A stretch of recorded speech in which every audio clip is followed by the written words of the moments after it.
क्या आपने कभी सोचा है कि मेरे इस मानवीय जीवन का क्या अस्तित्व है?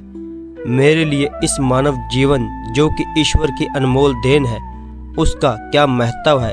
क्या आपने कभी अपने आप को गहराइयों से जानने का, समझने का प्रयास किया है? मानवीय तौर पर कहा जाए तो हम इस जीवन को सिर्फ अपनी ज़रूरतों को पूरा करते करते व्यतीत कर देते हैं। एक मनुष्य के लिए उसकी ज़रूरत क्या है? रोटी, कपड़ा और मकान, यही नहीं पर यह असल सत्य है। हर मनुष्य का जन्म इस धरती पर एक विशेष कारण से होता है, जिसे हम धीरे धीरे समय के साथ समझते चले जाते हैं। कई लोग अपने इस मानवीय जीवन के सत्य को समझ नहीं पाते क्योंकि वे हमेशा नकारात्मक सोच ही रखते हैं। यही अंतर है नकारात्मक और सकारात्मक सोच में। जहाँ नकारात्मक सोच हमारे लिए समस्याएं पैदा करती है, वहीं सकारात्मक सोच हमारे लिए नए अवसर लाती है। आइए हम जीवन के इस सत्य को एक कहानी द्वारा समझने की कोशिश करते हैं। साथ संगत जी, बड़े प्रेम से कहना धन निरंकार जी। आप सतगुरु माता जी की कृपा से स्वस्थ होंगे और तंदुरुस्त होंगे। तो जो आज के विचार हैं वह प्रेरणादायक और जिनका एकमात्र उद्देश्य है आपके जीवन में आत्मिक सकारात्मक जीवन में आनंद हो। हमारे चैनल पर रोज शाम को 7 बजे वीडियो अपलोड होता है।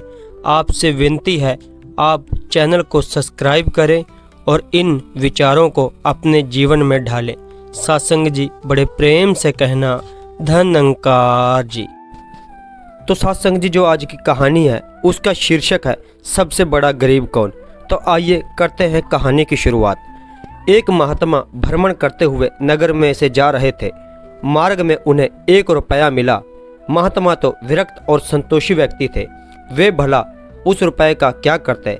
अतः उन्होंने किसी दरिद्र को यह रुपया देने का विचार किया। कई दिन तक वे तलाश करते रहे, लेकिन उन्हें कोई भी दरिद्र नहीं मिला। एक दिन उन्होंने देखा कि एक राजा अपनी सेना सहित दूसरे राज्य पर चढ़ाई करने जा रहा है। साधु ने वह रुपया राजा के ऊपर फेंक दिया। इस पर राजा को नाराजगी हुई और वह आश्चर्य भी, क्योंकि रुपया एक साधु ने फेंका था, इसलिए उसने साधु से ऐसा करने का कारण पूछा।